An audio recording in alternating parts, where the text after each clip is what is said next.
କିଏ ଧାରଣ କରିଛନ୍ତି, ଯୋଉ ଶକ୍ତିରେ ପ୍ରକୃତି କ୍ରିୟାଶୀଳ ହଉଛି, କିନ୍ତୁ ସିଏ ପ୍ରକୃତରେ ଏ ପ୍ରକୃତିର ସହିତ ସିଏ ମାନେ ସିଏ ସମ୍ପୃକ୍ତ ନୁହନ୍ତି। ସମ୍ପୃକ୍ତ ନୁହନ୍ତି କହିଲେ ଆକାଶ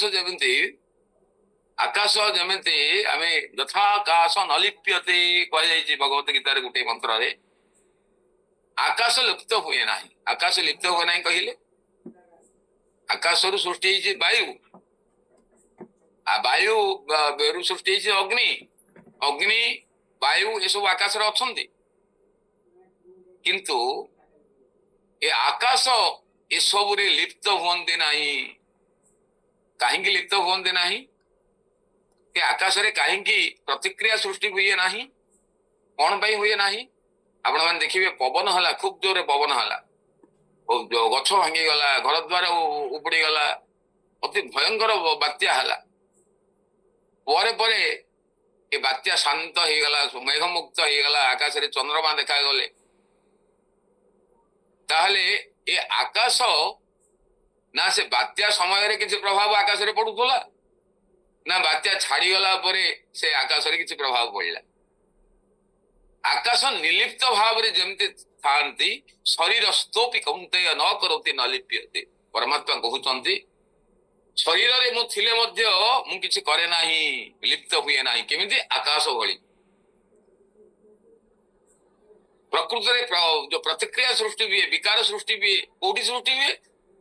ନା ଇଏ କାର୍ଯ୍ୟରେ ସୃଷ୍ଟି ହୁଏ, ପ୍ରକୃତିରେ ସୃଷ୍ଟି ହୁଏ।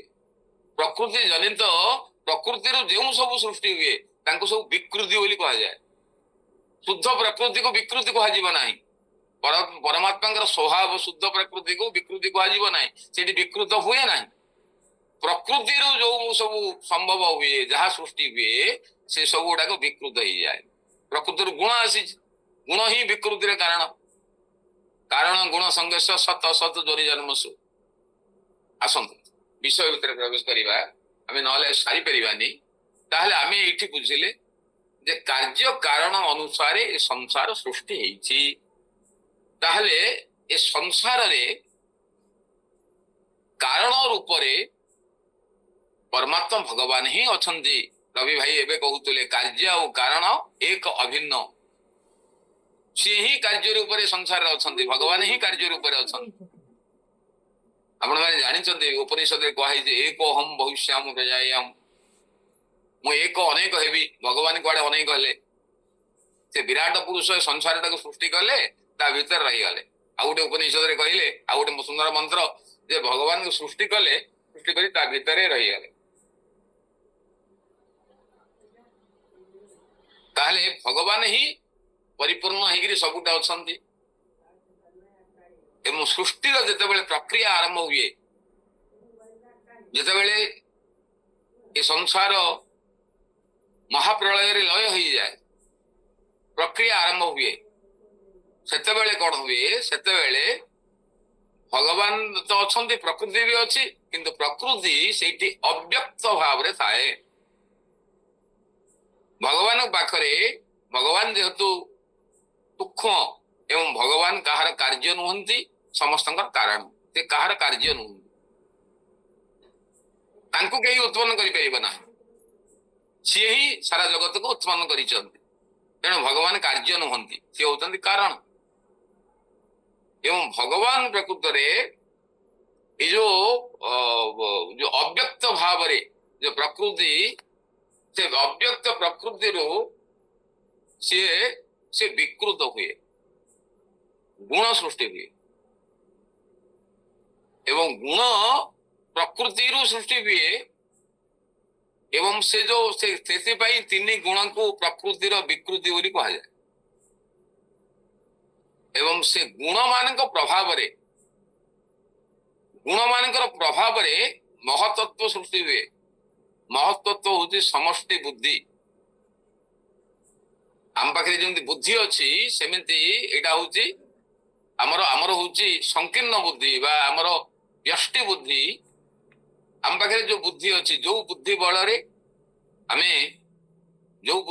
ଆମେ ଶରୀର ଧାରଣ କରିଛେ, ଏ ମନକୁ ये जो बुद्धि को बल अंतकरण बल मन को परिचालित करुचे अंतकरण को परिचालित करुचे से बुद्धि आमर नुहे ये समष्टि बुद्धिर एक अंश से समष्टि बुद्धि सृष्टि हुए अहंकार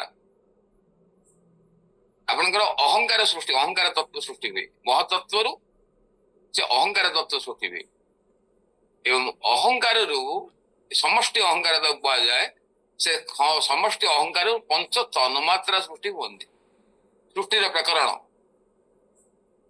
ये पंच तन्मात्रा सृष्टि हुए पंच तन्मात्रा कौन शब्द स्पर्श रूप रस गंध ये पांचटी के कह जाए पंच तन्मात्रा एवं आपको मध्य कह जाए पंच विषय यही शब्द स्पर्श रूप रस गंध को ही विषय कह जाए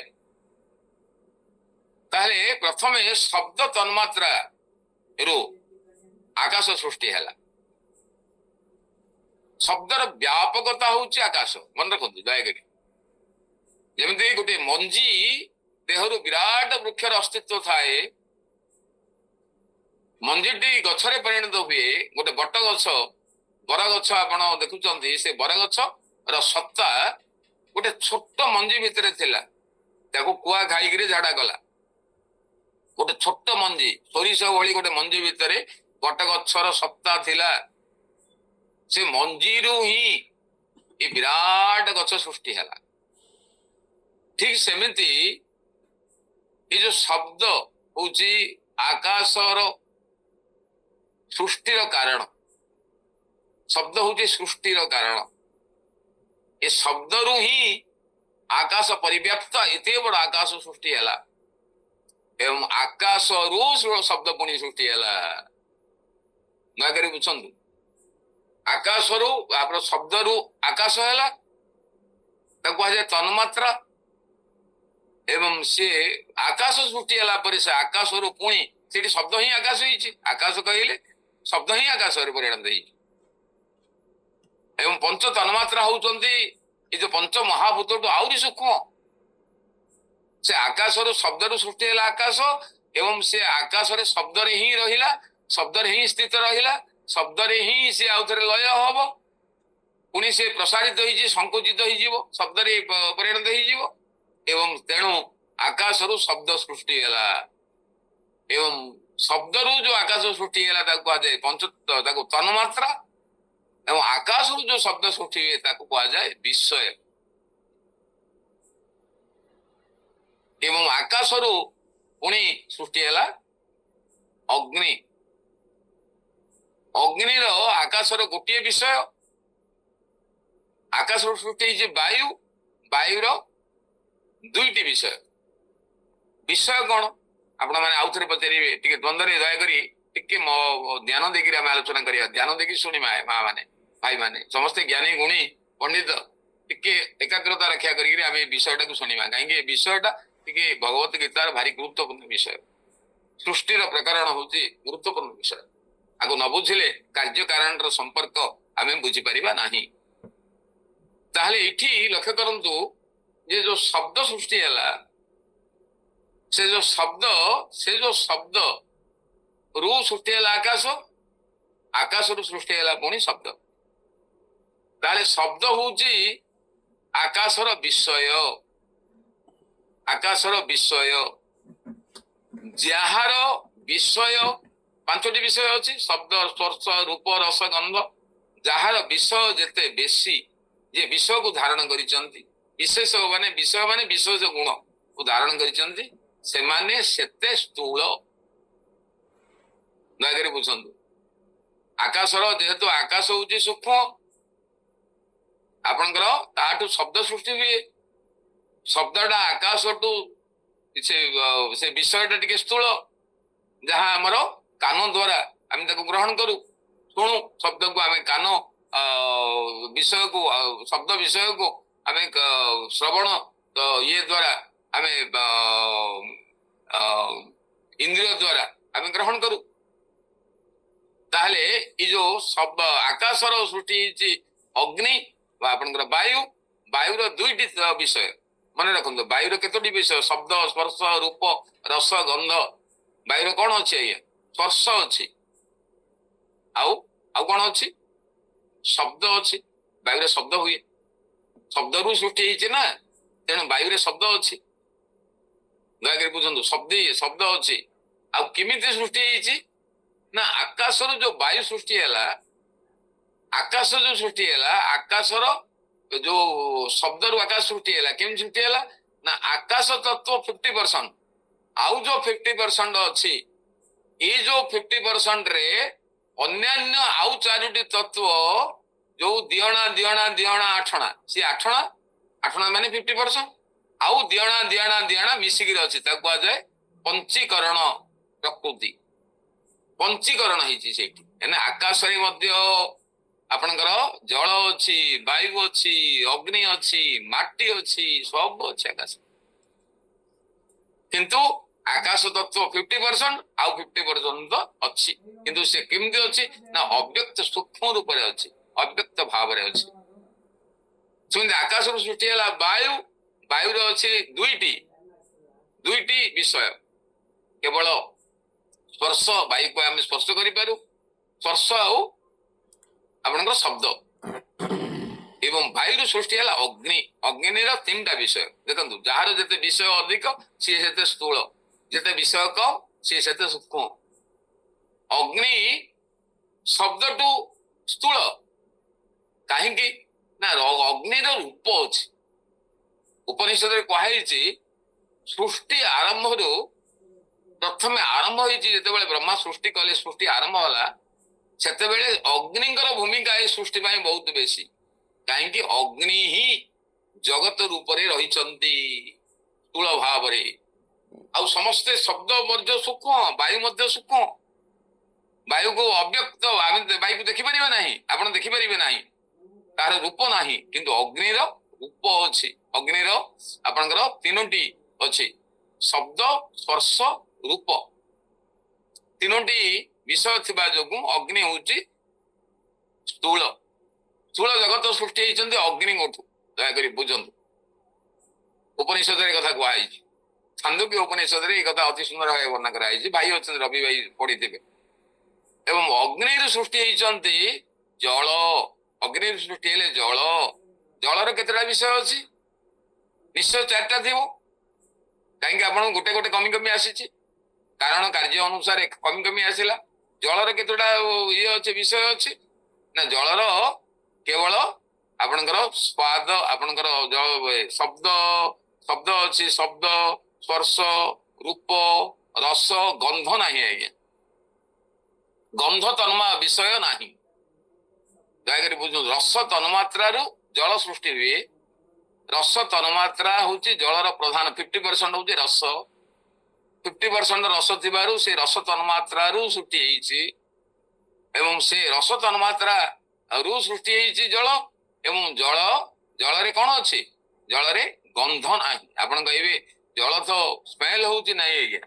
ଆପଣଙ୍କର ଇଏ ନାହିଁ, ମାନେ ଜଳ ବିକୃତ ହେଲେ, ତା ଦେହରେ ମଇଳା ଗନ୍ଧିଆ ପଦାର୍ଥ ମିଶିଗଲେ ସେ ବିକୃତ ହୁଏ। ତା ଦେହରେ ବିଭିନ୍ନ ପ୍ରକାର ସାଲ୍ଟ, ମିନେରାଲ୍ସ ସବୁ ମିଶିକିରି ଜଳର ବର୍ଣ୍ଣ ଭିନ୍ନ ହେଇଯାଇଛି। କିନ୍ତୁ ଆପଣ ମାନେ, ଆମେ ସବୁ ପାଠ ପଢିଥିଲେ ଇଏ ଗନ୍ଧହୀନ, ସ୍ୱାଦହୀନ। ଯେ ଗନ୍ଧହୀନ ଏବଂ ସ୍ୱାଦହୀନ, ଜଳରେ ଇଏ ନାହିଁ, ଗନ୍ଧ ନାହିଁ। ଏବଂ ଜଳରୁ ସୃଷ୍ଟି ହେଇଛନ୍ତି ପୃଥିବୀ, ମାଟି। ଏ ମାଟିର 5ଟା ଏକ ତନ୍ମାତ୍ରା, 5ଟା ଏକ ବିଷୟ ଥିବାରୁ, ଗନ୍ଧ ତନ୍ମାତ୍ରାରୁ ସୃଷ୍ଟି ହେଇଥିବା ଯୋଗୁଁ, ଗନ୍ଧ ତନ୍ମାତ୍ରାରୁ ସୃଷ୍ଟି ହେଇଥିବା ଯୋଗୁଁ, ମାଟିର 5ଟା ଏକ ବିଷୟ ଥିବାରୁ ମାଟି ହଉଛି ଜଗତରେ ସବୁଠୁ ସ୍ଥୂଳ ପଦାର୍ଥ, ଯାହାକୁ ଆମେ ଶବ୍ଦ, ସ୍ପର୍ଶ, ରୂପ, ରସ, ଗନ୍ଧ, ଏ 5ଟା ଏକ ଆମେ ବିଷୟ ଆମେ ମାଟିରୁ ଦେଖିବା। ଆଉ ଗୋଟେ କଥା ମନେ ରଖନ୍ତୁ, ବିଷୟ ହଉଛି ସେ ତତ୍ଵର, ସେ ଯୋଉ ବିଷୟ ହଉଛି ସେ ତତ୍ଵର ପ୍ରକୃତରେ ହଉଛି ଗୁରୁତ୍ୱପୂର୍ଣ୍ଣ ଅଂଶ। ଏବଂ ସେ ବିଷୟଟା ଯେତେବେଳେ ମାଟିରୁ ବାହାର କରି ନିଆଯାଏ, କଣ ଇଏ ଯେତେବେଳେ ଲୟ ହୁଏ ସଂସାରରେ, ସେ ଯୋଉ ବିଷୟ ମାଟିରୁ ଗନ୍ଧ ହଉଛି ତନ୍ମାତ୍ରାକୁ ଯେତେବେଳେ ବାହାର କରି ଦିଆଯାଏ, ପଞ୍ଚମହାଭୂତରୁ ତନ୍ମାତ୍ରା ମାନଙ୍କୁ ହଟେଇ ଦିଆଯାଏ, ଭଗବାନ ଯେତେବେଳେ ଇଏ ହଟେଇ ଦିଅନ୍ତି, କୌଣସି ଗୋଟେ ପରିସ୍ଥିତି ଆସେ, ଯେ ଲୟ ହୁଏ, ସଂସାର ଯୋଉ ଲୟ ହୁଏ, ସେ ଲୟ ହେଲା ବେଳେ ମାଟିରୁ ଯେତେବେଳେ ଗନ୍ଧ ହଟିଯାଏ ସେତେବେଳେ ମାଟି ଜଳରେ ପରିଣତ ହେଇଯାଏ। ମନେ ରଖନ୍ତୁ, ଜଳରୁ ଯେତେବେଳେ ରସ ହଟିଯାଏ ସେତେବେଳେ ମାଟି ଜଳ ଅଗ୍ନିରେ ପରିଣତ ହେଇଯାଏ। ଅଗ୍ନିରୁ ଯେତେବେଳେ ସ୍ପର୍ଶ ହଟିଯାଏ, ସ୍ପର୍ଶ ଗୁଣ ହଟିଯାଏ ସେତେବେଳେ ସେ ଇଏରେ ପରିଣତ ହେଇଯାଏ, ଆପଣଙ୍କର ବାୟୁରେ ପରିଣତ ହେଇଯାଏ। ଅଗ୍ନିରେ ଆପଣଙ୍କ ରୂପ ଗୁଣ ରୂପ ରୂପ ରୂପ ଗୁଣ ଯେତେବେଳେ ହଟିଯାଏ ସେତେବେଳେ ସେ ବାୟୁରେ ପରିଣତ ହେଇଯାଏ। ଆପଣ ଯୋଉ ରୂପ ଦେଖୁଛେ ଆମେ ଅଗ୍ନି ତତ୍ଵ ଅନୁସାରେ ଆମର ସେଇଥିପାଇଁ ଆଖି ଦ୍ଵାରା ଦେଖୁଛେ ତ, ତେଣୁ ଆଖିର ଦେବତା ହଉଛନ୍ତି ସୂର୍ଯ୍ୟ। ସେଥିପାଇଁ ଆପଣ ବହୁତ କଥା ଆକୁ ଆମେ ଆଲୋଚନା କଲେ ଆହୁରି ଘଣ୍ଟାଟେ ଲାଗିବ, ଖାଲି ଏଇଥିରେ ଆଜ୍ଞା ବୁଡିକି ରହିବା, ବିଷୟରେ ପହଞ୍ଚି ପାରିବା ନାହିଁ। ତେଣୁ ଆମେ ଏଇଠୁ ବୁଝିବା, ଆଉ ଥରେ କେତେବେଳେ ଆମେ ୟାକୁ ବ୍ୟାପକ ଭାବେ ଆଲୋଚନା କରିବା, ତାକୁ ଭଲ ଭାବେ ବୁଝିବା ଉଚିତ। ଇଏ ଉପନିଷଦୀୟ ବାର୍ତ୍ତା, ତାକୁ ଭଲକିରି ନ ବୁଝିଲେ ଆମେ ସୃଷ୍ଟିର ପ୍ରକରଣ ବୁଝିପାରିବା ନାହିଁ, ୟାକୁ ବୁଝିପାରିବାନି, କାର୍ଯ୍ୟ କାରଣ ସମ୍ପର୍କ ବୁଝିପାରିବା ନାହିଁ। ତେଣୁ ଆଉ ଥରେ କେତେବେଳେ ଆହୁରି ଭଲ ଭାବେ ଆମେ ଆଲୋଚନା କରିବା। ମୁଁ ଆପଣମାନଙ୍କୁ ଯେମିତି ଏ ଯୋଉ ପାଞ୍ଚଟି ଯେମିତି ସୃଷ୍ଟିର ପ୍ରକରଣ କହିଲି, ସେମିତି ଆମ ଶରୀର ଭିତରେ ମଧ୍ୟ ଏ ସବୁ ତତ୍ଵ ଅଛନ୍ତି ଏବଂ ସେଇ ତତ୍ଵ ମାନଙ୍କର ପୁଣି ଗୋଟେ ଗୋଟେ ଦେବତା ଅଛନ୍ତି। ସେଇ ଦେବତା ମାନେ ହଉଛି ଅଧିଷ୍ଠାନ ଦେବତା। ସେଇ ଦେବତା ମାନେ ସେଇ ସବୁ କାର୍ଯ୍ୟ କରିବାରେ ସାହାଯ୍ୟ ଆମକୁ କରନ୍ତି। ଆମେ କେତେବେଳେ ତାକୁ ଆଲୋଚନା କରିବା। ଆସନ୍ତୁ ଏବେ ଆଲୋଚନା କରିବା ଯେ ଭଗବାନ ଏଇଠି କହୁଛନ୍ତି ଏ ଜଗତରେ ମୋ ବ୍ୟତୀତ ଏ ଜଗତରେ ଆଉ କିଛି କାର୍ଯ୍ୟ କାରଣ ବୋଲି କିଛି ନାହିଁ। ଏ ଜଗତରେ ମୁଁ ହିଁ ଏ ଜଗତର କାରଣ। ଏବଂ ଗୋଟେ ମଜା କଥା, ଏଇଟା ନିହାତି ଆପଣ ମନେ ରଖିବା କଥା ଯେ ମାଟି ଭାଇ ଯେମିତି କହୁଥିଲେ, ରବି ଭାଇ କହୁଥିଲେ ଏବେ ମାଟିରୁ ସୃଷ୍ଟି ହେଇଛି କଳସ। ଘଡି କହିଲେ ଆପଣ ସେପଟେ ଘଡ କହନ୍ତି, ଗଞ୍ଜାମରେ କଳସ ବୋଲି, ଆମେ କଳିସ ବୋଲି କହୁ। ସେ ଯୋଉ କଳସ ସୃଷ୍ଟି ହେଇଛି ମାଟିରୁ, ଏବଂ ସେ କଳସ ମାଟିରୁ ସୃଷ୍ଟି ହେଲା, ଦୟାକରି ବୁଝନ୍ତୁ, ମାଟିରୁ ସୃଷ୍ଟି ହେଲା। ତାହେଲେ ମାଟିରେ ଇଏ ସମାହିତ ହେଇଯିବ, ମାଟିରେ ମିଶିଯିବ। କଳସ ଭିତରେ ମାଟି ହିଁ ତତ୍ଵ ହିଁ ଅଛି, ମାଟି ହିଁ ଅଛି, ମାଟି ବ୍ୟତୀତ ଆଉ କଣ ଅଛି କି କଳସରେ? କିନ୍ତୁ କଳସଟା ହଉଛି ବ୍ୟଷ୍ଟି ଭାବ। ବ୍ୟଷ୍ଟି ମାଟିର ଗୋଟେ ବ୍ୟଷ୍ଟି ରୂପ, ମାନେ ଛୋଟିଆ ରୂପଟେ। ମାଟି ତ ବିସ୍ତୀର୍ଣ୍ଣ ବ୍ୟାପକ, ହେଲେ କଳସ ହଉଛି ବ୍ୟାପ୍ତ। ତାହେଲେ ବ୍ୟାପକ ଭିତରେ ରହିପାରିବ, ବ୍ୟାପକ କେବେ ବ୍ୟାପ୍ତ ଭିତରେ ରହିପାରିବ ନାହିଁ। ମନେ ରଖନ୍ତୁ, କଳସ ଭିତରେ ମାଟି ଅଛି ସତ, କିନ୍ତୁ ସମ୍ପୂର୍ଣ୍ଣ ମାଟି ତତ୍ଵ, ସମ୍ପୂର୍ଣ୍ଣ ମାଟି କଳସ ରହିପାରିବ ନାହିଁ। କିନ୍ତୁ ଏକଥା ସତ୍ୟ ଯେ ମାଟିରେ ଯୋଉ ତତ୍ଵ ଅଛି, ଯୋଉ ମାଟି ମାନେ କଳସରେ ଯୋଉ ମାଟି ଅଛି, ଏ ଜଗତରେ ମଧ୍ୟ ସେଇ ମାଟି ଅଛି। କଳସ ହଉଛି ଗୋଟେ ନାମ ରୂପ। ତେଣୁ ଆପଣ ଆମର ଯୋଉ ସଂସାରରେ ମତେ ଶରୀରଟା ମିଳିଛି, ଆପଣ ମାନଙ୍କୁ ଯୋଉ ଶରୀରଟା ମିଳିଛି, ଇଏ ପଞ୍ଚ ମହାଭୂତ ର ପ୍ରପଞ୍ଚୀକରଣ ଶରୀର। ଇଏ ସଂସାରରୁ ସୃଷ୍ଟି ହେଇଛି ଆଜ୍ଞା। ଇଏ ସଂସାରରେ ସବୁବେଳେ ଲୟ ହେଇଯିବ ଏବଂ ଆମର ଏସବୁ ନୁହେଁ। ଇଏ ପ୍ରକୃତିର, ଏ ଶରୀରଟା ହଉଛି ପ୍ରକୃତିର। ଏ ସତ୍ୟକୁ ଉପଲବ୍ଧି କରିବା ପାଇଁ ଭଗବାନ ଭଗବତ ଗୀତାରେ ଏତେ କଥା କହୁଛନ୍ତି। ଏ ଶରୀରଟା ପ୍ରକୃତିର ପଞ୍ଚ ମହାଭୂତରେ ତିଆରି ପ୍ରପଞ୍ଚ, ଏଇ ଯୋଉ ମୋର, ତାହେଲେ ଆପଣଙ୍କର କଣ? ତାହେଲେ ଏ ଶରୀରଟା ଭଗବାନଙ୍କର, ଇଏ ପ୍ରକୃତିର କାର୍ଯ୍ୟ, ତାର କାରଣ ହଉଛନ୍ତି ସ୍ୱୟଂ ପରମାତ୍ମା ପରମ ବ୍ରହ୍ମ। ତାହେଲେ ଏ ଶରୀରଟା ଯୋଉ ମିଳିଛି ଏଇଟା ପ୍ରକୃତିର ଅଂଶ ହେଇଥିବା ଯୋଗୁଁ ଇଏ ପ୍ରକୃତି ଅନୁସାରେ ପୃଷ୍ଟ ହଉଛି, ଇଏ ବଢୁଛି, ପ୍ରକୃତିରେ ଛିଡୁଛି, ମିଶିଯିବ ଏବଂ ମୋର ବୋଲି ହେଇକିରି ରହୁନାହିଁ। ଇଏ ଆପଣଙ୍କର ଏଇ ଶରୀର ରହୁନାହିଁ। ଏ ଶରୀର ବଦଳୁଛି, ବଦଳିବା ହଉଛି ତାର ଧର୍ମ। ପ୍ରକୃତିର ଧର୍ମ ହଉଛି ବଦଳିବା, ସଂସାର ଧର୍ମ ହଉଛି ସଂଚରତି ଇତି। ସେ ହଉଛି ପ୍ରକୃତିର ଧର୍ମ ହଉଛି ବଦଳିବା। ତାହେଲେ ଦେଖନ୍ତୁ, ଭଗବାନ ଏଠି କହୁଛନ୍ତି ଯେ ସଂସାରରେ ଆଉ ମୋ ବ୍ୟତୀତ କିଛି ନାହିଁ, ଭଗବାନ ହିଁ ଅଛନ୍ତି, ଏ ସତ୍ୟ ଆକୁ ଉପଲବ୍ଧି କରନ୍ତୁ।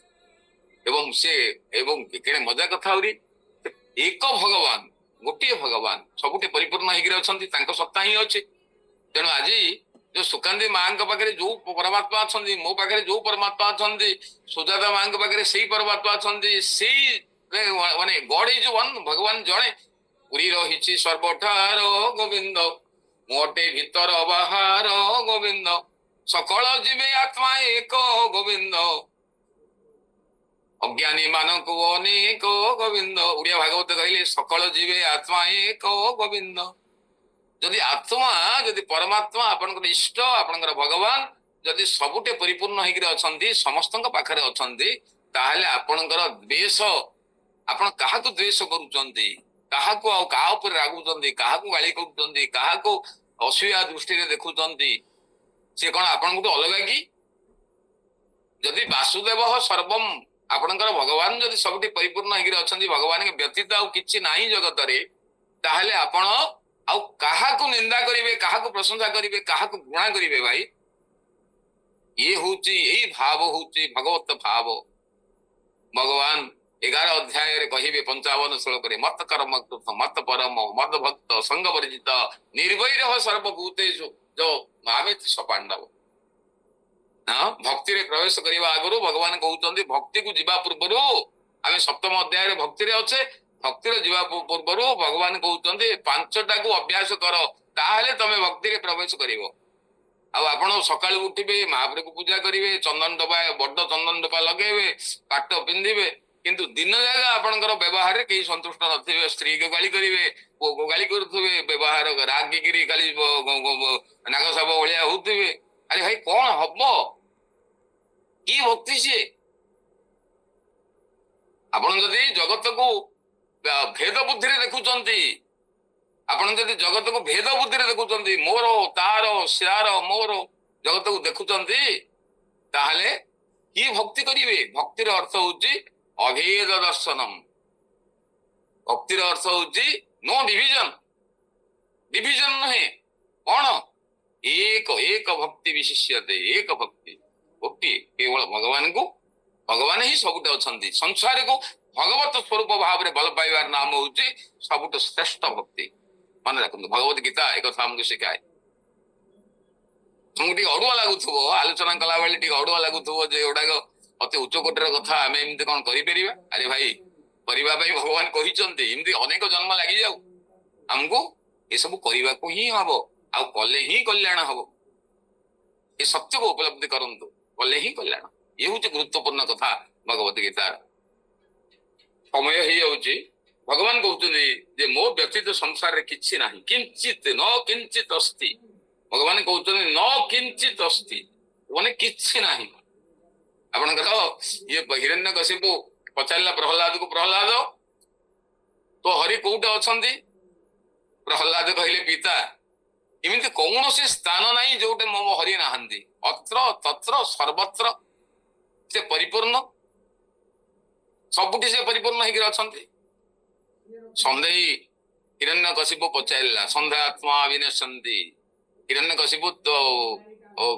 प्रकृति रे हम कौन शिक्षा दिए संदेही माने राक्षस प्रवृत्ति हिरण्यकशिपु थिला राक्षस असुर एवं जो माने संदेही भगवान को संदेह करते ये भगवान अच्छे ना नहीं ये अच्छे ना नहीं मंदिर रे अच्छे ना नहीं से अच्छे ना नहीं जो माने संदेह करती से मानकर कौन हिरण्यकशिपु भूली आसुरिक प्रवृत्ति असुर बोले आ जन्म ही ना किए केतले आउ आसीबनी आज्ञा आम ही असुर आम स्वभाव ही असुर आम स्वभाव आम अंतःकरण रे आमर आसुरिक भाव अच्छी आमर दैविक भाव अच्छी दैविक संपत्ति आसुरिक संपत्ति ये आसुरिक संपत्ति केतेबेले आसुरिक भाव उत्पन्न हुए एवं केतेबेले दैविक प्रवृत्ति उत्पन्न हुए एबे एबे दैविक प्रवृत्ति उत्पन्न होईछि भगवान कथा हम चिंतन करूचे आसुरिक प्रवृत्ति आम पाखरे नाही किंतु खाई सारला परे आपण घर को जेमेंती सत्संग सरीब घर को जिबे आपण देखिबे तरकारी राग होई संगे संगे फोपाड़ देबे स्त्री ऊपर सरला कोन आपण सब जो दैविक जो ये गुणर जहा जहा विकसित करने प्रयास करुले सब सरला सुकुआ पोड़े गला 12 वर्ष ये व्रत तेणु मन रखु मत कर्म कृत भगवान कहते मो कर्म करे सका चीनी टे देकरी भगवान को टिन टिन कर माने मनुष्य को मनुष्य भाई न देखा नुहे आज्ञा मो कर्म कहले कहले मो भगवत स्वरूप सारा जगत रे परिपूर्ण होकर अच्छी जी जहाँ कर्तव्य कर्म करुच मु ही अच्छी मु ही सबु सबु सबुर भक्ता रंग यज्ञ तपसा सर्वलोक महेश्वरम ये समस्त बर मु भक्ता मु सब खाऊ गोटे कुकुर को खाइबा को देले मध्य मु पाए भगवान कहउचंदी भाई मु कुकुर अंतःकरण भितरे मु ही आत्म स्वरूप भाव रे मु ही अच्छी मु ही ग्रहण करे तेणु मन रखंतु ये जगतर आत्म आपनकर भगवत भाव रे ये जगतर सेवा करिवार नाम होउची ପ୍ରକୃତରେ ମତ କର୍ମ ମତ ପରମ ମତ ଭକ୍ତ ସଂଘ ବର୍ଜିତ ନିର୍ଭୟ ଆଉ ଗଲେ ଆମେ ସେଠି ଗଲେ ଆଲୋଚନା କରିବା। ଏ ବହୁତ କଥା ଲାଗିଯିବେ ସେଥିରେ। ଆସନ୍ତୁ ମଜା କଥା ଆମେ ଦେଖିବା ମଇ ସର୍ବ ଇଦଂ ଭକ୍ତ ସୂତ୍ରେ ମୁଣି ଗଣାଇବ। ଭାଇ ତ ଅତି ସୁନ୍ଦର ଭାବେ ରବି ଭାଇ କହୁଥିଲେ ମଇ ସର୍ବ ଇଦଂ ପତ୍ର ମଇ ମାନେ ମୋ ଦ୍ଵାରା ଜାଗାରେ ବୁଝନ୍ତୁ କଣ ନା ମୋ ସୂତା ମୋ ମଇ ସର୍ବ ଇଦମ ପ୍ରକ୍ତ ଇଦମ ମାନେ ଏଇ ଯୋଉ ସଂସାରକୁ ଲକ୍ଷ୍ୟ କରି କୁହାଯାଇଛି ଇଦମ ଶରୀର କୌନ୍ତେୟ ଇଦମ ଦେଖ ଅହଂ କହିଲେ ସେ ଉତ୍ତମ ପୁରୁଷ ଆପଣ ବ୍ରହ୍ମ ଇଦମ ଇଦମ ବୋଇଲେ ଏ ଯୋଉ ଜଗତ ବ୍ରହ୍ମ ବ୍ୟତୀତ या ब्रह्म को जो ईदम जगत को सूचना कराई ईदम सर्वमीदम प्रक्तो माने ये जगत उतप्रत भावे रही कौन सूत्री मुनि गणाइब केमिति अछंती ना सूतारे तयारी माली दाना गुड़िक जेमिति सूता द्वारा बांधिकी थांती हमको माली दाना देखा जाउथिले मध्य सूतारे तयारी होइतिबा जो केवल सूता व्यतीत सेतिरे किछि नाही सूता ही माली दाना गुड़ा को धरी रखी एवं दाना सूता से भितर धरी सूता एवं प्रकृत में सूता को आप देखुं किंतु सूतार तत्व नहीं से सूता से नहीं से कौन अच्छी से अच्छी केवल तुला अच्छी आप अलंकार पिंधुंट सुनार अलंकार ता भीतर केवल सुना ही अच्छी अलंकार नहीं ये अलंकार हूँ नाम रूप केवल सुना ही प्रकृत प्रकृत तत्व तेणु से तुला ही प्रकृत तत्व ना सूता अच्छी ना माली अच्छी ना कार्य अच्छी ना कारण अच्छी सेठी कौन अच्छा ना सेठी हूँ कौन उपादान कारण एवं से निमित्त कारण दीटा को कारण होता जो परमात्मा ही अच्छा केवल तुला तत्व ही अच्छी तुला ही अच्छी जमी आपंकर कानर कान कान फूल देहरे सुना नाकरे से गढ़ण अलग गले से दंडी लगेले भी सुना आपण विभिन्न अलंकार लगेले भी सुना सुना व्यतीत से किसी अच्छी कि तेणु जगत से भिन्न भिन्न देखा जाऊँगी ठीक सेमती जगत मध्य भिन्न भिन्न देखा गले भितर केवल भगवान ही अछंती भगवान कहउचंती I am bonding of the elements. अरे भाई मु जो विज्ञान कहूची ये अणु मानकर आकर्षण रे जो परमाणु मानकर ये आकर्षित होकर अणु गठन करती अणु माने परस्पर को आकर्षित होकर पदार्थ गठन करती विज्ञान कहूँ से आकर्षण करती बोली आम सीना जानिले किंतु से आकर्षण बल प्रकृत में कौन कटित आकर्षण बल कौन तार देहरे जो शब्द शक्ति अच्छी ये जगतटा कॉज एंड इफेक्ट मन रखु विज्ञान कहूँ कॉज एंड इफेक्ट कारण और तार प्रभाव ये ही जगत तैयारी एवं मन रखु भगवान कहते आई am bonding of the elements मु होउची अणु अणु भितर जो आकर्षणीय शक्ति अणु मान को धरिकी पदार्थ तैयारी कर मो व्यतीत जगत किसी ना एवं मन रखु भगवान ये जो आपण ये जो आम सप्तम श्लोक को ये आलोचना ये बंद करवा एवं आम ये अष्टम श्लोक भितर प्रवेश करवा आ गोटे कथा कही सारा कहबी जे प्रकृत में ये जो माटी कलसीटा तैयारी करिसंती जे से कुंभार भाई तैयारी करिसंती आज्ञा आपण कहिबे माटी रे जल धारण करिवार आपण जल तुषात्र आपण पानी टिके लोड़ा ताले कलसी जदि न आनिबे घटटी न आनिबे ताले आपण पानी नेबे केमती तुषा मेंटेबे केमती ताहले प्रकृत में आउ जने निमित्त कारण तार अछंती आउ गोटे कारण अछंती माटी तो तार से कलश होई जीव नाही माटी रो कलश होवा पई आउ गोटे व्यक्ति आवश्यक हुए आ गोटे से होउचंती कुंभार भाई ताको चकटंती गठन करंती पोड़ंती सब करंती प्रकृत में कुंभार भाई होउचंती कि प्रकृत में कुंभार भाई माटी आनी नथिले हाथ गोड़ बुद्धि जहाँ सब खटेले सेगुडा मते तांकर नाही ये सब प्रकृति रो से कुंभार भाई होउचंती निमित्त कारण ये सत्य को उपलब्धि करंतु आमी सेमिति घर करिचे निमित्त कारण स्त्री अच्छी पिला मान को जन्म करिचे निमित्त कारण आपण कहिबे मु भारी परिवार मो पुओ को मु आईएएस करदेली बा पाठ पढ़ाई पढ़ी पंडित कर देइछि किंतु आपण भगवान कहउचंती बापा रे तो पाखरे जो पाठ पढ़ेबार बा जो दक्षता सब थिला धन संपत्ति अर्जिबार दक्षता से सब दक्षता मोर शक्ति रु सृष्टि होइछि मोटु जाइछि रे बापा मोटु सृष्टि होइछि तू चाहिले किछि करिवो नाही करि परिवो नाही गछर पत्र मध्य प्रभु न चाहिले फलिबो नाही काहेकि प्रकृतिटा तांकर लीला खेला we are toys of God's hand ये सत्य को उपलब्धि करंतु आमे होजु कोन टॉयज ऑफ गॉड्स हैंड भगवान हाथ में गोटे गोटे खेलना सी जमी नचेबे आम सब नाचिया आसतु ताहले भगवान होउचंती निमित्त कारण एवं उपादान कारण कलसीटार उपादान कारण होउची माटी निमित्त कारण कुंभ